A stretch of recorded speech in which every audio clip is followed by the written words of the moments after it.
What's up, everybody? Welcome back to the channel for another episode of the Ask Me Anything series. We took a week off of this series last week. The All-Star weekend just ended, so there should be a good amount of new things to talk about and for you guys to ask questions about. As always, I want to give a huge thank you to all of you for the questions, even the ones that don't get featured in the video. I read every single one, and I appreciate all of you guys. I also want to say thank you as we just hit 70,000 subscribers. It's been a fantastic start to the year, so hopefully we can keep that up. And with that being said, let's go ahead and get things started with the first question from Hatcher Kane, who says, what were your honest thoughts on the skills competition plus the All-Star weekend in general? On the channel, I definitely don't really keep it a secret that I'm not a huge fan of the NHL's All-Star weekend. I think it's pretty boring, and I'll be honest, I didn't watch much of it this weekend. I did tune into the skills competition for about probably like 30 minutes or so, and when I was watching, they were doing that competition where you rim it down and then the goaltender shoots down and then players come down on like a 2-on-0 or a 3-on-0, and to be honest, it was just really confusing. Didn't know what was going on in that competition, really. Also seeing clips on Twitter of the dunk tank thing, which I actually thought was pretty entertaining, so kudos to the NHL for that. And the only game I watched of the All-Star game itself was the final game where the Atlantic Division took home the win. I got to see Larkin score hat tricks, so that was pretty cool. So those were pretty much the only things that I really caught from the weekend, so I can't really give my overall thoughts on the entire event, but from what I've seen, my thoughts on the event really don't change much. Seen a lot of people complaining on Twitter saying there was a lot of commercials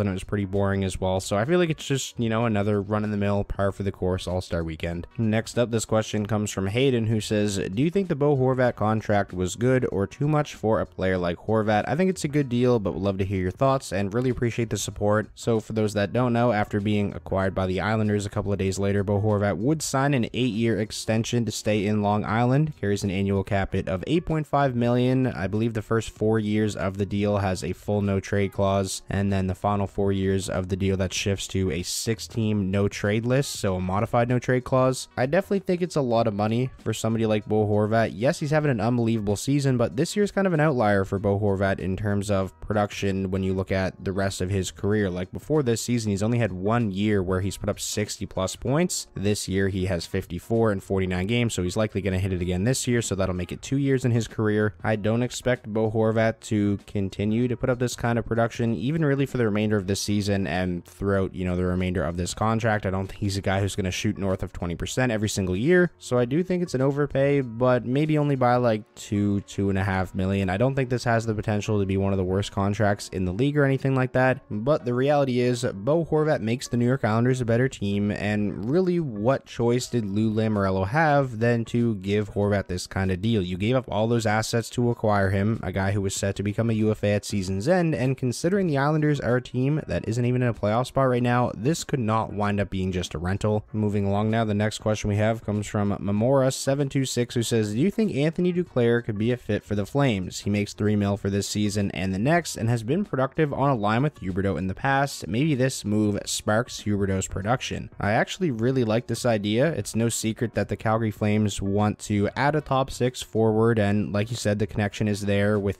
Duclair and Huberdeau. They've had success playing on a line together in the past, and when it comes to Duclair's current situation in Florida, they don't really have the cap space to activate him off of the long-term injured reserve. So there has been speculation that maybe instead of Florida clearing cap space elsewhere on their roster to activate Duclair, they just go ahead and move Duclair himself. Duclair's a guy who I think could fetch them a pretty decent return. He has a very team-friendly cap hit at just $3 million, scored 31 goals last year. The fact that Duclair has yet to appear in a single game this season, I'm sure definitely puts a little bit of a damper on his value, but still, I think there could definitely be a fit here. I like this idea. Next up, this question comes from Gabe in Plays, who says, who will have to move on from the Islanders to make room for Horvat's new contract, and will either Nelson or Barzal get moved as there's too many centers? So this has been a pretty big topic of discussion since the trade, because the Islanders do have a ton of centers. They got Matthew Barzal, Brock Nelson, Casey Cizikas, Jean-Gabriel Pageau, and now Bo Horvat. If I had to guess, Brock Nelson shifts over to the wing. He's a guy that throughout his career has pretty much consistently been under 50% in the faceoff dot, and then you roll with a 1 through 4 down the middle of Barzal, Horvat, whoever's your 1 and 2 there, I don't really think it matters, and Jean-Gabriel Pageau and Casey Cizikas. And then in terms of how they're going to fit Horvat's new contract in for next season, I definitely think Jean-Gabriel Pageau is a candidate to be moved in the offseason. Since being signed to that extension by the Islanders, Pageau hasn't been bad, but I definitely don't think he's been a $5 million player, and considering the logjam down the middle that the the Islanders have, I think he's a real candidate to be a cap casualty in the offseason. The next question we have comes from User, who says, with Pacioretty on LTIR, Hurricanes have more than 10 mil in cap space to work with, and with Horvat gone, who do you think they will trade for? Do you think there's a possibility that they will bring in more than just one bigger name? The Hurricanes are definitely going to be one of the more interesting teams to follow leading up to the deadline. Like you said, with that kind of cap space, and considering where they're at in the standings, they are legit Stanley Cup contenders. They are going to be buyers. They are certainly in a prime position to make a big splash. I think their biggest need is definitely a second line center. Jesperi Kotkaniemi, he's a solid player, you know, responsible defensively, but ideally on a Stanley Cup contending team, I feel like you want someone as your second line center who's a little bit better of a play driver offensively, someone with a little bit more of a scoring punch. Bo Horvat, obviously, I think would have been an amazing fit, but with him off the market now, I feel like their focus could shift to a guy like Jonathan Toews, 3-time Stanley Cup champion, was actually having a pretty decent season scoring-wise on a really bad Blackhawks team. Carolina is one of the few teams that could easily take on Jonathan Toews' salary, and in any kind of trade, you're likely not going to have to take on that whole 10.5 mil. I'd imagine Chicago would retain 50%, and he wouldn't cost that much either. I think it was reported that the Hawks' asking price was like a second and a third round pick or something along the lines of that, so I definitely think there could be a fit there. Moving along now, this next question comes from Nicholas, who says, if you had to make a starting lineup of sub point per game forwards, sub half point per game defensemen, and sub 9-10 save percentage goalies, what would it be? This is a really interesting question. I'll have to think about this one for a minute. You know what? Call me biased, but at center, give me Dylan Larkin. As one of my wings, I'll take Timo Meier, one of the biggest names available on the trade market currently. As my other winger, I will take Andrei Svechnikov of the Carolina Hurricanes.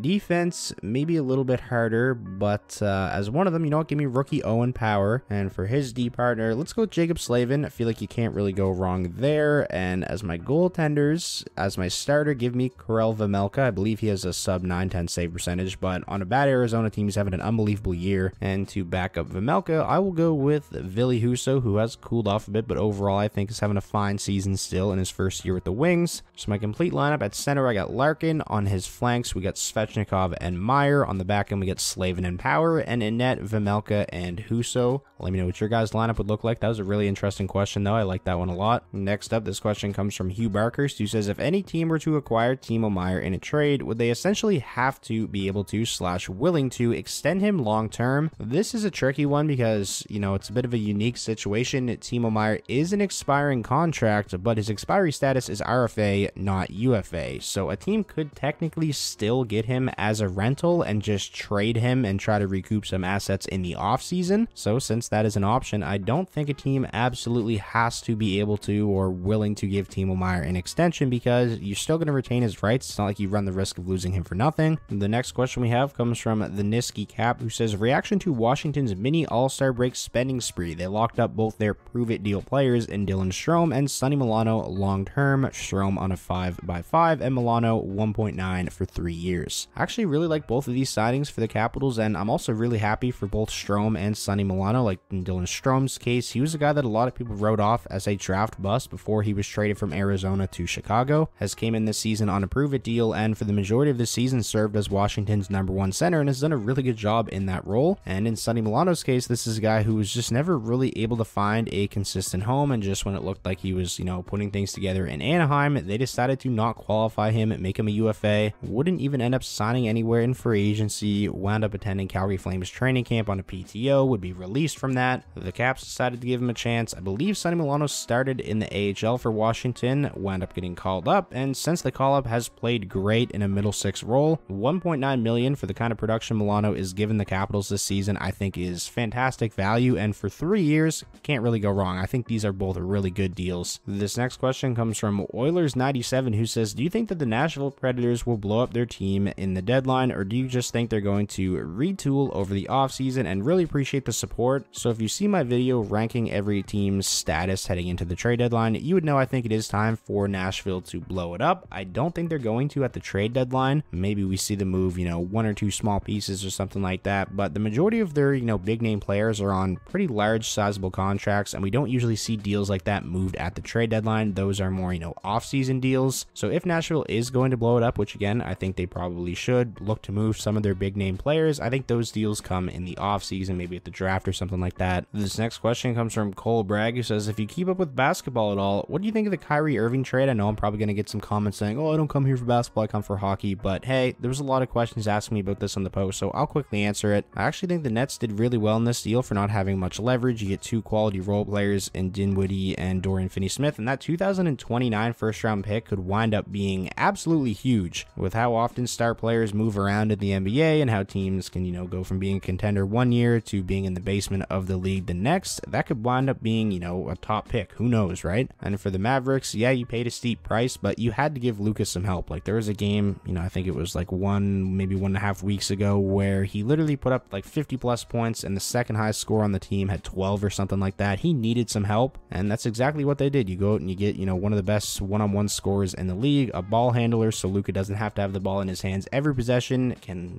relax a little bit, take some possessions off, have a break here and there. So I definitely think this is a trade that, makes sense for both teams, and I think a backcourt of Luka and Kyrie is going to be one of the most fun backcourts to watch in the league. Back to the hockey questions. This one comes from Ice Bubbly YT, who says, with recent struggles, do you see the Penguins keeping the streak alive of making the playoffs? I do think the Penguins keep the streak alive. With this core, they just always find a way to get it done, and the only team that's really a threat to take that wildcard spot away from them right now is the Buffalo Sabres, who are 1 point back, although the Penguins have a game in hand. And listen, Buffalo is a very exciting team, but they're still young, they're unproven for the most part, so I trust a veteran team like the Penguins, who have won multiple Stanley Cups with this core, to get it done and make the playoffs over a team like Buffalo, although I'd rather see Buffalo get in just for pure entertainment factor. And then there is, the Islanders still there, kind of in the hunt, and they got Bo Horvat now, so could they go on a run here to finish out the season? I've all but written off the Florida Panthers at this point, so really just Buffalo and a little bit the Islanders I think are a threat to the Penguins, but again, I trust the Penguins more than those two teams, so I think they're going to get in. And speaking of the Panthers, this next question comes from Zora Games, who says, after a President's Trophy winning season last year, the Panthers are on the brink of missing the playoffs this year. Do you think the Panthers should become buyers or sellers during the trade deadline? And really appreciate the support. My opinion on this really just keeps flip-flopping back and forth. I will mention the video again that I made not too long ago,